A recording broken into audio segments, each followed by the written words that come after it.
Hello, and this is Druidsfire, and this is my PAX East 2023 general overview. PAX East happens every late winter, early spring in Boston, Massachusetts, at the Boston Convention and Exhibition Center on the seaport in downtown Boston. Home of the amazing seafood, cannoli from Mike's Pastry, and the best burritos in all of New England at Felipe's in Harvard. So we're gonna go over basically what I thought of PAX East this year, and basically talk about how it was compared to previous years, and also a little bit about a few of the things that I saw, because I saw a lot of things, even though I was only there for 3 days, because I had to drive, both to and go, coming and going, so, you know. Anyhow, this is basically a photo of the show floor, as you can see. This was actually taken, I want to say, on Saturday. It might have been Thursday. Thursday or Saturday. One of the two. Anyhow, one of the big differences of PAX, the transition in this case started before the pandemic, but the pandemic really was the catalyst for a significant change in PAX East. Basically, PAX East used to be like the convention center. If you think of the convention center as this big long rectangle with 4 quarters, 1, 2, 3, and 4. In previous years, maybe a 1/4 or maybe a third of the space of the main show floor would be devoted to tabletop games. Rows and rows and rows of tables for people to play pickup games, play a bit of Magic here, there, and yonder, and that, and a few booths selling, the big names, the not so big names in, tabletop and analog gaming. And then the rest of the show floor would be taken up by maybe a quarter of the floor with indie games. The PAX Rising booth was always a big thing, and it still is. And then like half of the show floor was pretty much the big names. Like Blizzard has been there, taking up a whole bunch of space before, Nintendo, Square Enix, and then in the rise of streaming, you had Twitch, Mixer, RIP, and Facebook Gaming, all vying for a space in in the convention center. And in this particular circumstance, there really wasn't a lot of space for indie games to flourish. And once the pandemic hit, there was some transition away from that whole, you're going to be one of the big companies, or you're going to be out in a corner someplace kind of deal, or tabletop. The shift started when a lot of the big companies didn't come back. Like Square Enix, if they didn't have something going on with Final Fantasy 14 or 15, or they didn't have a big release, they wouldn't get a booth, right? Blizzard typically wouldn't get a booth. They would sometimes. BioWare, they used to rent out or take out one or two of the meeting rooms upstairs, generally on the upper floor, and called it the BioWare base and have people hang out. And this was back before BioWare kind of really embraced Star Wars: The Old Republic. But that was back in the day. These days, this year of PAX, I saw this starting last year. It really rose even greater this year, where fully half of the show floor was tabletop and indie games. And the rest of the show floor wasn't the big video game companies. I think the biggest one there was probably, the biggest name was Nintendo, and all they were doing was the Pokemon thing this year. They didn't really have much for Mario. They didn't have anything for Zelda. They had one thing for Zelda that we can go over. But a lot of it was just a lot of smaller companies promoting their stuff. One of the bigger, more trafficked booth was Daedalic's booth. They had a whole bunch of games out there, but the one I, of course, was most interested in was Gollum, because Lord of the Rings nerd here, hello.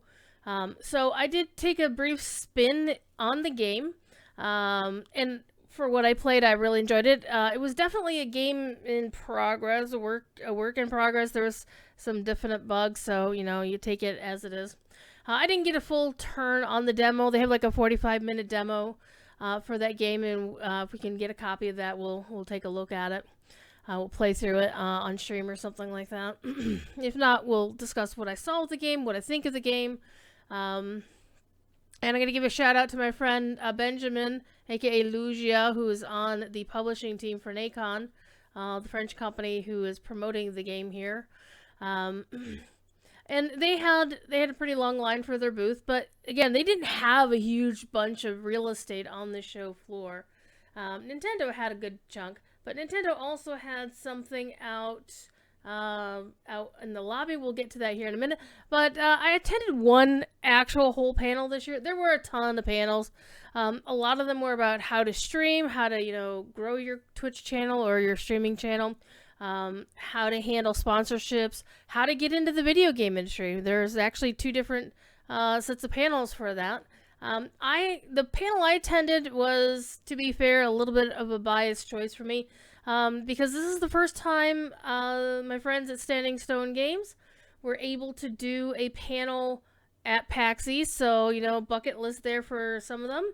And in this photo we have on the left, No Bob, aka Bob Hess, who is, by the way, the person who taught me where to find the best tacos and burritos in all of Boston. Thank you, No Bob.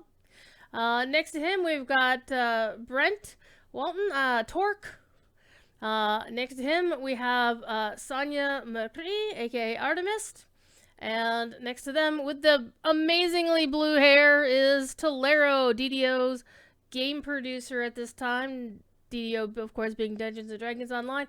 And on the far right, we have Jerry Snook, a.k.a. Cordovan, a.k.a. the community manager for Standing Stone Games for both Lord of the Rings Online and Dungeons & Dragons Online. But this panel they were doing was actually streamed on twitch.tv/PAX2, and it was how the DDO devs made a dungeon. It was basically a very big overview. The community got to vote on what was going to be in the panel, or in the choices of what the dungeons, it's kind of like the three developers on the left would, you know, come up with their pitch for what dungeon they wanted to do.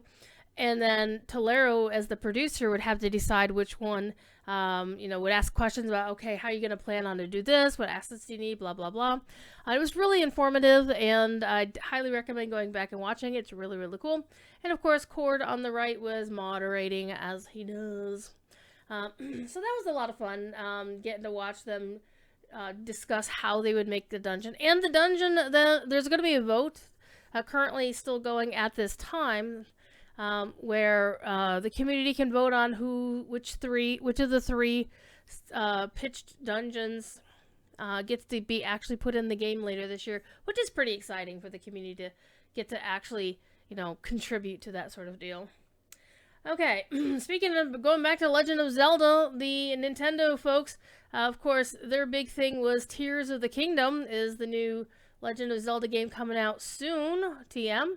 And they had this thing in the lobby where you could have your photo taken with Link. I don't really know what's up with his right arm. Either it's like a long-ass techno opera glove, or he's got a prosthetic arm. I'm not certain about that. I need to find out more. The game looked quite interesting from the trailers. Of course, we haven't really seen much gameplay other than one short gameplay thing that came out recently. It was premiered during PAX East, I do believe, and it was quite cool. I did not get my picture taken with the statue, which is fine. I just like the statue. It's pretty cool.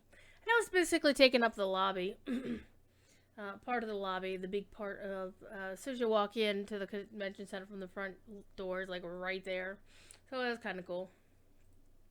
Okay, speaking of video game developers, people in the gaming industry trying to suggest how you get into the industry. This is an expert panel of people. every single one of these people have worked with each other multiple times in some cases. On the left, the lady in red is Margaret Crone, currently working on Ashes of Creation at Intrepid Studios. Next to her is Mistress Astra Ebenwing, longtime friend. This is the first time that I knew her in this identity. So it was actually very fascinating to see, the people's reactions to this. And also, the interactions that she had with people around her. And at one point during the panel, she even said, because they have like 2 back-to-back panels, and I only managed to get to the second one because I had appointments. She even said that if she took her mask off, everybody would know who she was. And I'm like, yeah, I've known you for how many damn years? In the middle there in blue, that would be the legendary Linda Brass, the dwarf Carlson, who's been in freaking working for every goddamn game company out there. Linda's an amazing, amazing person. I love her to bits and bits and bits. I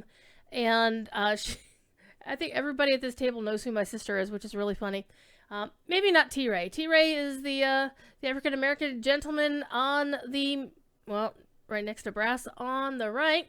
I knew him in passing when I believe most of these folks worked at SOE at some point. I think Brass and Astra worked together at Tryon, but I do know like 3 of those people there worked at SOE back in the day, almost at the same time, I believe. And on the far right, we have Mr. Rich Weil, who is, God, I don't even remember his job title, but he works at Mod Squad. His company basically is an outsourced company for moderators and community managers and all sorts of goodness for a ton of companies. Everybody at this table are really awesome people, and they have a lot of solid advice if you are interested in getting into the video game industry. They're not going to blow smoke up your kilt, as it were. They will tell you the real deal. If you want to, get in, listen to what they have to say, trade your business cards, do the networking, and hopefully their advice will get your foot in the door somewhere, which is really, really cool. Good luck to you. And after the panel, because they cannot just, keep themselves to 2-hour-long panels, a half-hour break in between, they were out in the hallway chatting for another freaking hour and 15 or so. I don't even know how long they were still going because I had to go to a thing. I had an interview to get to. They were still going. So this is Linda out in the hallway, down the hall from the theater they were in, continuing her work. She's actually the director of biz dev at Arise Gaming. I'm not entirely sure what they do, but they're gaming adjacent. But she used to be in the industry directly for many, many years. In fact, she was a major, major fan and a player of Lotro, EverQuest 2, all kinds of fun stuff. So, great, great times. So overall, one thing you might notice in all these photos, everybody's wearing a mask. I honestly have no caring, personally, what your opinion is on masking and vaxxing and whatever. Basically, PAX for the past 2 years, this year and last year, was a masks are required. They didn't pussyfoot around this like your mask. You're in the building, you put your damn mask on. The only time you were allowed to take your mask off was when you were in a designated eating area, and of course everybody did when they went to the restroom, right? At least I did. Nobody checked for your vaccination card this year. Last year they did. One of the other things I noticed was a few years back there was a whole security thing where, oh my god, they had like metal detectors, they had the guard dog, they had the whole 9 yards. It took forever to get into the building just because somebody threatened to do something stupid and blah blah blah. This year, they barely checked bags, they barely checked anything. They just kind of glanced in your bag and said, okay, go on. Nobody cared. Very, very different from a few years before the pandemic when everything was pretty much locked down in another fashion. So, This was basically PAX again. Overall, the event was primarily smaller dev companies. A huge ton of indies. I mean, the indies were all over the place.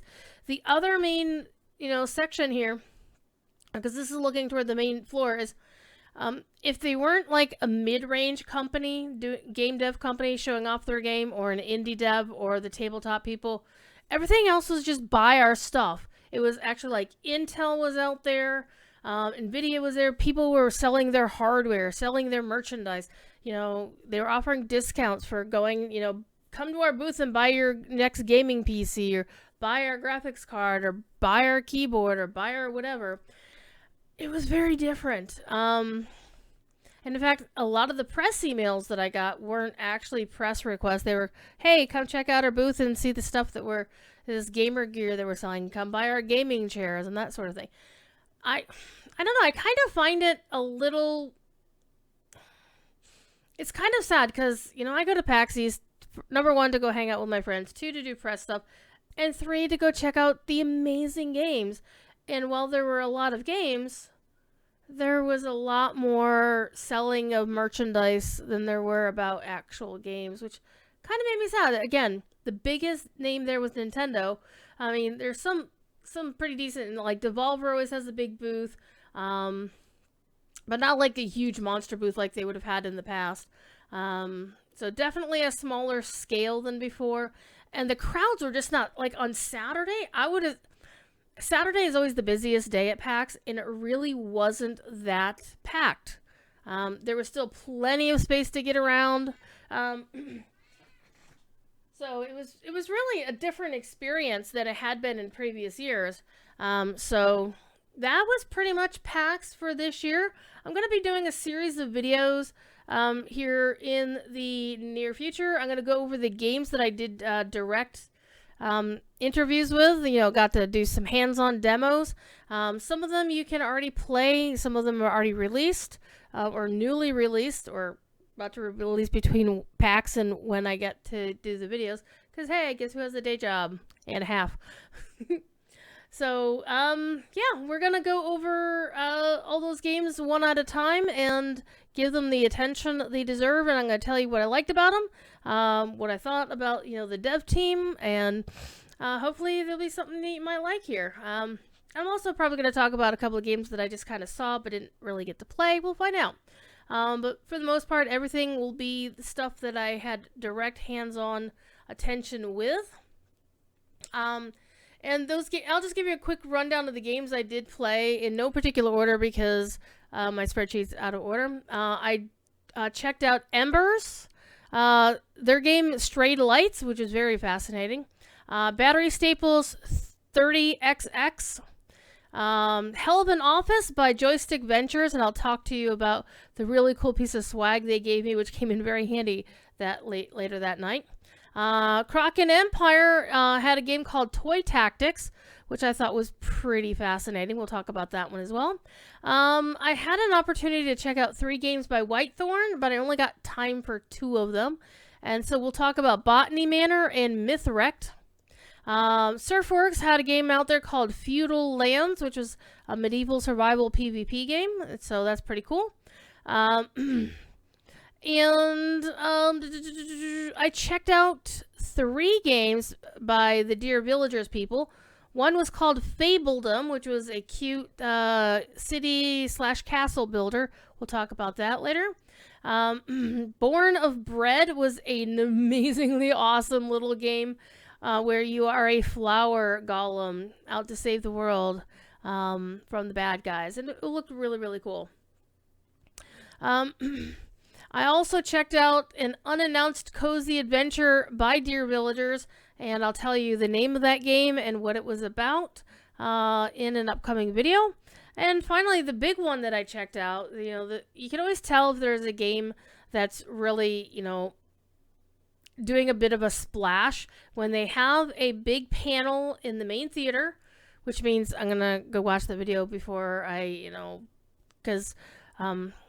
this is like the big game out there, because you always know when somebody's doing a big push when their game and their PR stuff is in one of the other rooms. It's not actually on the show floor, which is really good because I got good hands on with this game. It's called Wayfinder, and it is by Digital Extremes. And of course, for those who might be interested, that was the game that all the WildStar devs were like, this looks pretty cool. And the game itself was, co-founded by comics book legendary artist Joe Madureira. Joe Mad. I can never pronounce his last name, but I love his art. For many, many years, before he went indie and did his Battle Chasers, which became a game, of course, and all kinds of other fun stuff. So those are the things I checked out, and we'll talk about each of them in their own separate videos. And I will hope to see you again soon. Liking helps the channel. If you subscribe to the channel, you get all this happy, fun stuff in your feed. Poor souls. And hopefully you'll enjoy the upcoming videos in your feed. If y'all, everybody stay safe and be good. And if you can't be good at it. All right. Thank you, and I'll see you in the funny pages.